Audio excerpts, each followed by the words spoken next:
Assalamualaikum warahmatullahi wabarakatuh. Halo semuanya, jumpa lagi dengan saya Chow Sing Sing, kurator dari podcast Horror Night Story. Halo, apa kabar semuanya? Semoga kalian semua sehat-sehat ya. Dan seperti biasanya, pada hari ini saya kembali dan akan menghadirkan sebuah kisah mistis untuk kalian semua. Kisah mistis kali ini saya datangkan dari treat horornya Mas MC Dik Tanya Demit di Twitter ya, dari Twitter. Jadi Mas Sidik ini menceritakan sebuah cerita bagaimana jika seseorang yang melakukan ritual pesugihan gagal memenuhi syarat dalam tumbal itu. Ini hal yang jarang banget ya dibahas dalam sebuah cerita horor pesugihan ya. Karena kebanyakan pesugihan mungkin kita membahasnya hal-hal yang kayak apa ya, balasan setelah pesugihan itu atau gimana. Tapi ini yang diceritakan itu ketika syaratnya nggak terpenuhi itu. Oke, daripada kita berlama-lama, mari kita simak ceritanya.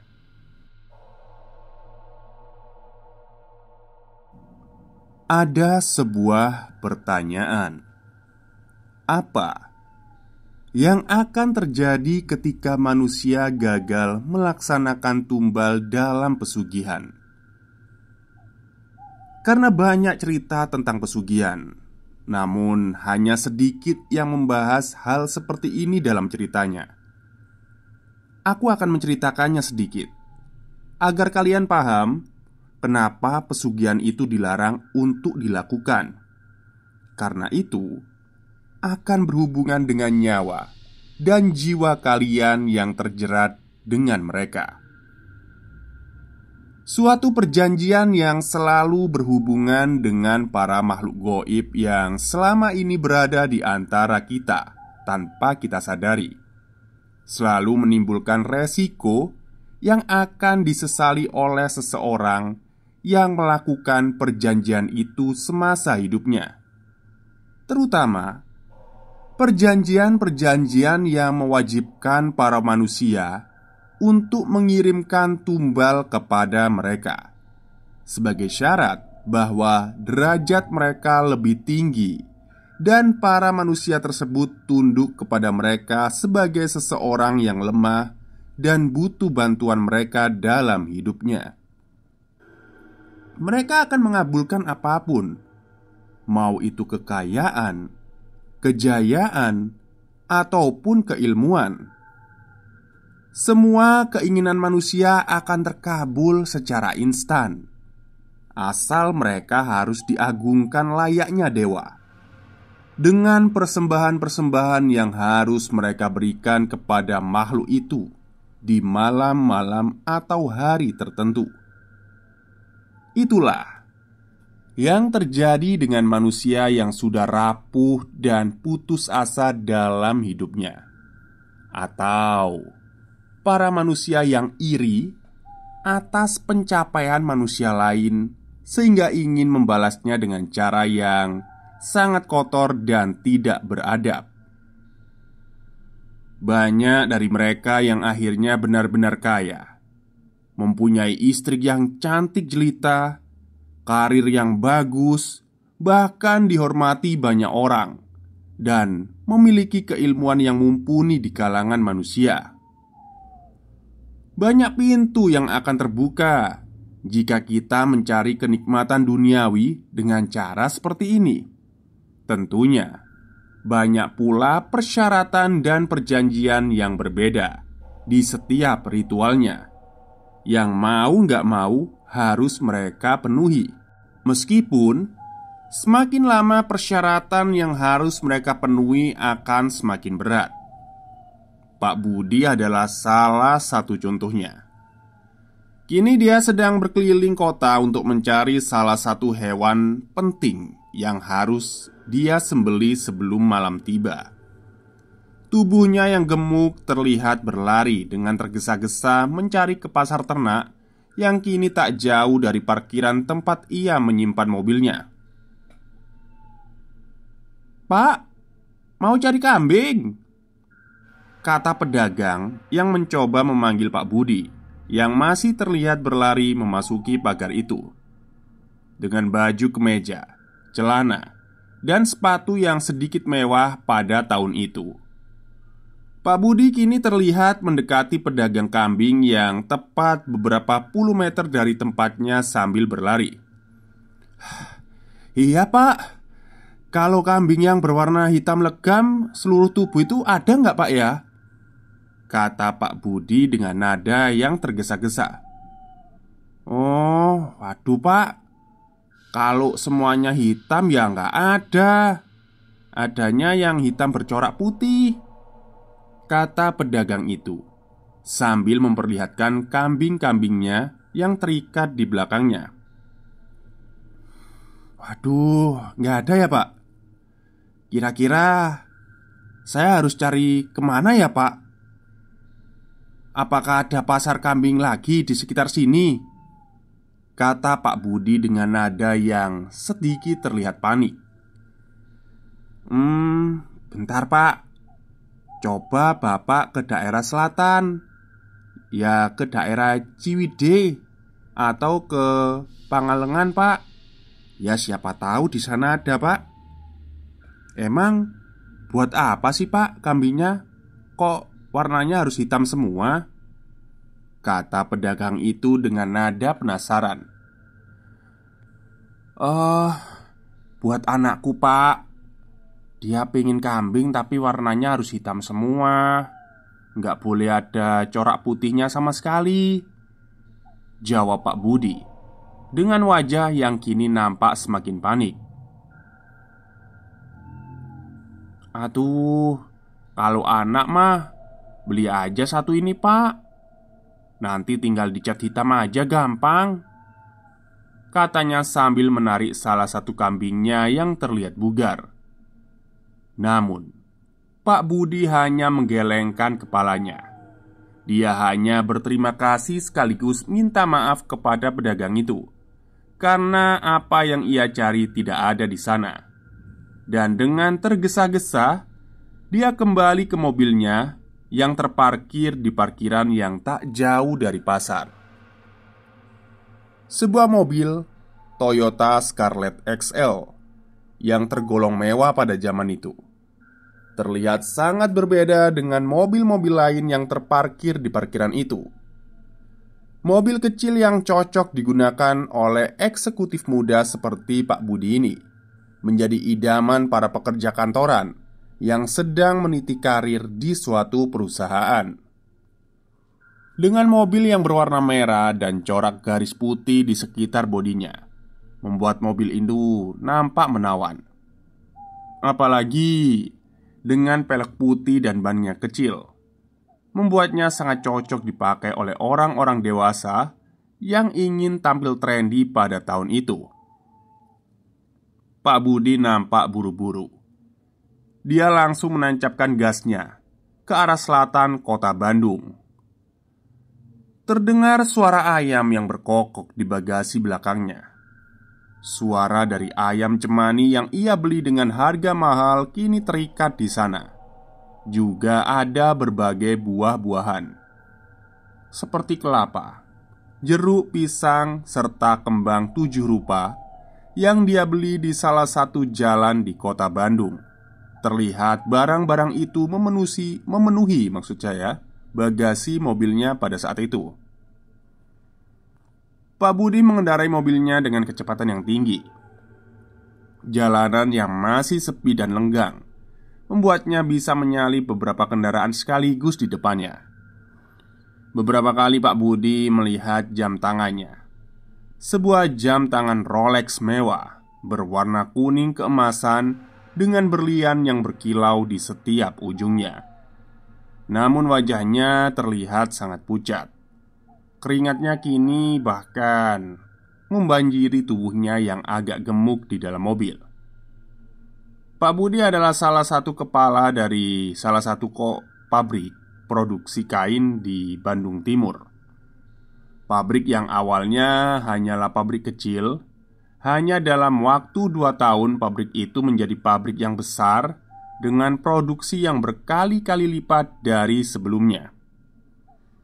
Bukan tanpa sebab, di balik suksesnya pabrik itu ada sosok Pak Budi yang ikut membesarkan pabrik. Entah mengapa dia selalu berhasil membujuk kliennya agar bisa bekerja sama dengan pabrik tempat ia bekerja. Dan itu adalah salah satu pencapaian Pak Budi yang cemerlang. Aura pemimpin terpancar jelas dengan kewibawaan yang membuat siapapun akan menghormatinya. Dia terkenal baik di kalangan para pekerja, apalagi statusnya yang tinggi tidak membuatnya angku dan sombong. Hidupnya sederhana. Dia seringkali ikut makan bersama dengan para karyawan. Pak Budi sadar, dia sendiri adalah orang yang merangkak dari paling bawah, hingga akhirnya bisa menjabat sebagai kepala bagian hanya dalam waktu kurang dari 2 tahun, membuat semua orang takjub kepada pencapaian Pak Budi. Karir yang semakin naik berbanding lurus dengan kekayaan yang ia peroleh. Beberapa kali dia melakukan seminar agar semua orang bisa mengikuti jejaknya. Dan tentu saja siapapun yang ingin mendapatkan ilmunya dari Pak Budi harus merogoh kocek yang agak dalam agar bisa menyerap ilmunya. Namun, di balik itu ternyata ada sesuatu yang ia rahasiakan. Sesuatu yang ia ketahui sendiri atas pencapaiannya. Dan itulah kunci suksesnya selama ini. Bukan dari semua ucapan dan teknik-teknik yang ia bicarakan setiap meeting atau ketika menjadi pembicara di seminar. Sesuatu yang sangat gelap yang disimpan sendirian tanpa sekalipun ia buka ke publik. Sesuatu yang selama ini membantunya untuk mencapai puncak karirnya dalam waktu yang singkat. Dan sesuatu yang membuatnya kini nampak panik dan kebingungan di dalam mobil. Aduh, kemana ya? Aku harus segera mencari kambing hitam itu. Karena kalau enggak, karirku bisa hancur. Jalanan yang menanjak dan berliku bersamaan dengan rintik hujan yang kini membasahi bumi. Sudah hampir 1 jam Pak Budi berkeliling di daerah selatan kota Bandung, berusaha mencari kambing berwarna hitam pekat yang tak kunjung ditemukan saat ini. Suara dari deru mesin yang terdengar kencang dengan roda yang menggerus jalanan dan genangan air yang turun di jalan pada sore itu membuat mobil yang dikendarai Pak Budi melaju sangat kencang di jalanan yang berliku di selatan kota Bandung ini.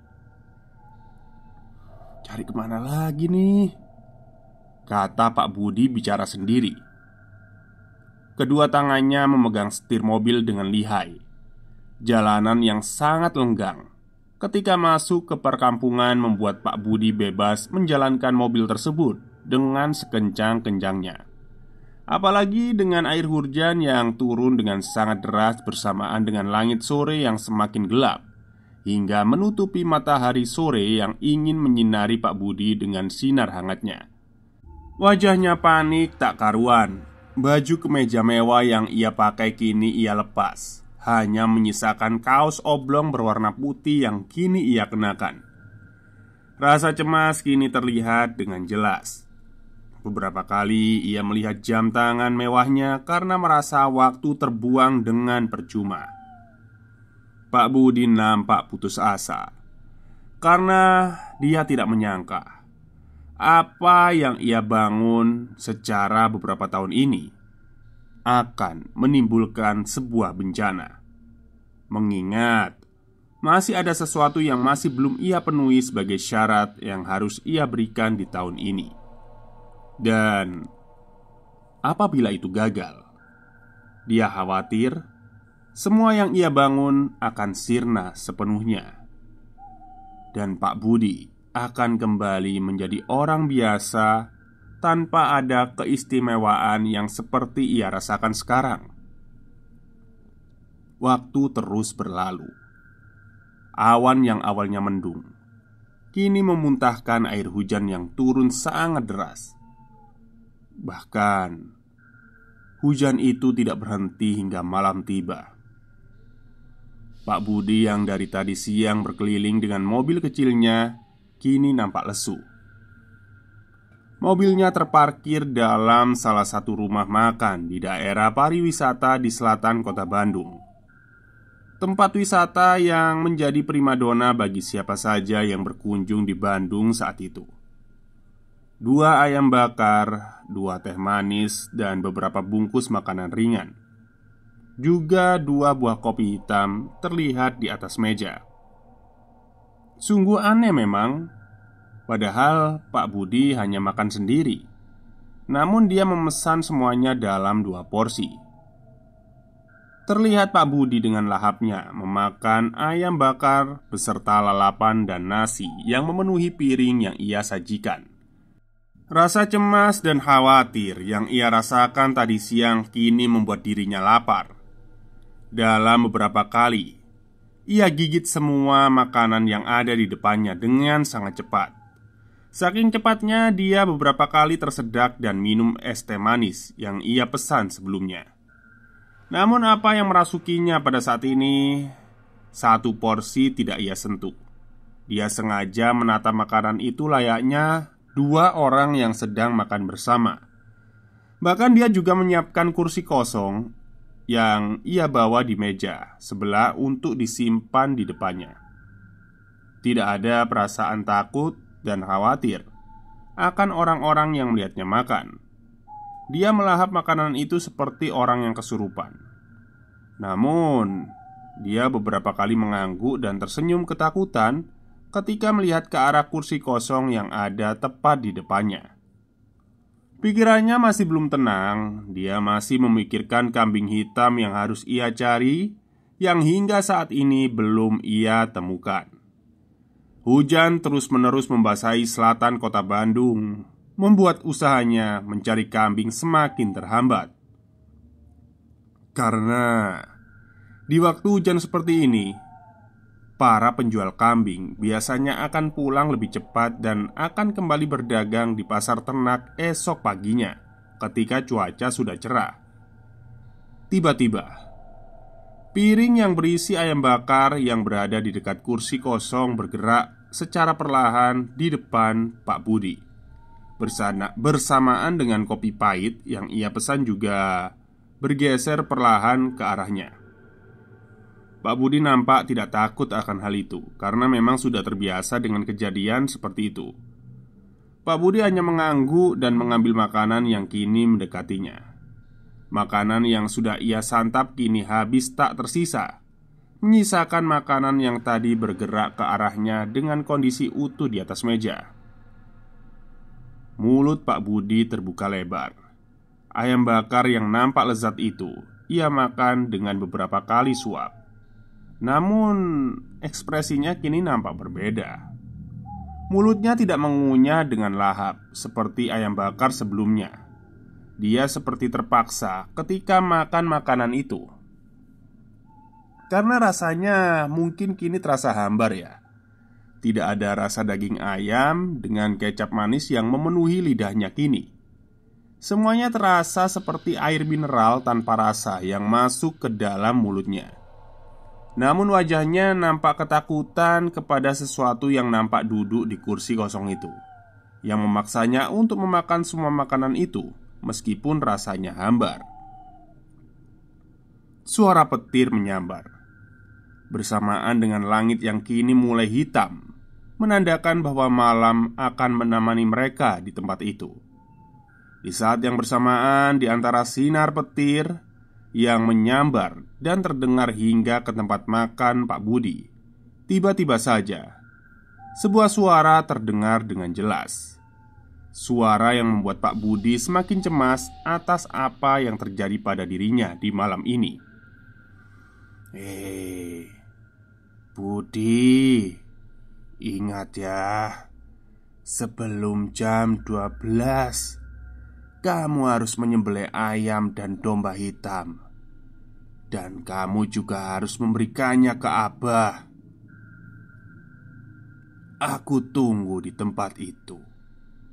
Ingat Budi, syarat itu gampang. Daripada kamu harus menumbalkan manusia sebagai syaratnya. Dar. Petir kembali menyambar tempat makan itu. Bahkan kini membuat lampu yang menyala mendadak mati karena ada gardu yang tersambar petir di dekat tempat makan itu. Petir-petir tersebut menyambar beberapa kali, namun ketika cahaya dari petir itu menyala, terlihat sesosok bayangan berwarna hitam yang sedang duduk di depan Pak Budi, dengan kaki yang diangkat ke atas dan tangan yang disimpan di lutut bayangan itu. Dia terlihat sedang tersenyum dan menyeringai ke arah Pak Budi. Dan ketika cahaya petir tersebut menghilang, bayangan itu pun juga ikut menghilang, bersamaan dengan kopi hitam yang kini tidak tersisa di dekat kursinya. Hujan masih deras di luar dan wajah Pak Budi nampak semakin panik ketika sosok yang ada di depannya kini menampakkan dirinya sendiri di antara cahaya petir yang menggelegar pada malam itu. Dia melihat jam tangannya, tinggal 5 jam lagi sebelum tengah malam. Dengan perasaan yang gelisah dan panik, dia berdiri dari duduknya dan membayar makanan yang ia makan. Mulutnya penuh dengan sisa nasi yang menempel di sekitar mulutnya. Tapi ia tak peduli. Dia lebih memikirkan kambing berwarna hitam pada saat ini daripada memikirkan penampilannya. Jaket mewahnya yang tadi ia lepas hanya ia simpan di mobil, bersamaan dengan ayam cemani dan buah-buahan serta kemenyan yang ia bawa dalam bagasi. Dia kini hanya memakai kaos oblong bergambar artis band rock terkenal pada masa itu, dengan gayanya yang nyentrik dan rambutnya yang keribu, menjadi ciri khas dari band rock itu. "Berapa, Kang?" kata Pak Budi sambil mengeluarkan dompet kulit dari saku celananya. "Oh, tadi ayam 2, kopi 2, teh manis 2. Terus apa lagi, Kang?" kata pemilik rumah makan itu, mencatat pesanan dari Pak Budi. Tangannya bergetar hebat ketika dia mencatat dan menghitung apa yang Pak Budi makan. Karena dia melihatnya sendiri, Pak Budi makan seperti orang yang sedang kesurupan, tidak seperti orang lain yang sering makan di rumah makan itu. "Sama 1 bungkus pilus, 1 bungkus kacang juga, Kang," kata Pak Budi sambil menunjuk ke arah rak tempat beberapa camilan jajanan anak yang sering ia makan selama kerja. Pak Budi ini memang tidak merokok, namun dengan hobinya yang sering kali memakan cemilan membuat tubuhnya agak gemuk. Meskipun sekarang umurnya hampir kepala 3, dia dengan cueknya makan jajanan anak-anak selama bekerja.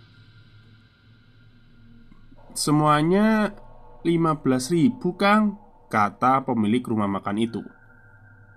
Pak Budi dengan sigap memberikan 2 lembar uang 20 ribuan dengan lembaran gambar burung cendrawasih yang menjadi primadona di ujung timur sana.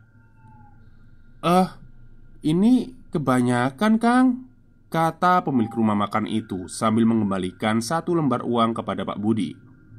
Namun Pak Budi menolak dan berkata bahwa uang yang 1 lembar lagi tidak usah ia kembalikan. Tak lama, Pak Budi dengan tergesa-gesa kembali menancap gas mobilnya ke arah selatan, berharap ia masih bisa menemukan kambing hitam itu. Wajahnya masih terlihat gelisah. Dia takut syarat yang harus ia berikan tidak terpenuhi malam ini, dan khawatir atas nasibnya apabila tidak bisa memenuhi hal itu sebelum jam 12 malam. Lantas, bagaimanakah kelanjutan dari kisah ini? Apakah Pak Budi berhasil menemukan kambing hitam itu? Kita akan melanjutkannya di hari esok. Oke, jadi karena ceritanya panjang ya, kita akan membagi jadi 2 bab. Untuk kelanjutannya besok akan saya ceritakan karena memang panjang sekali. Baik, mungkin itu saja cerita untuk hari ini. Semoga kalian semua suka. Yang bekerja selamat bekerja. Yang puasa selamat berpuasa. Semoga kuat ya sampai nanti berbuka. Oke, mungkin itu aja dari saya, Mas Jo. Wassalamualaikum warahmatullahi wabarakatuh.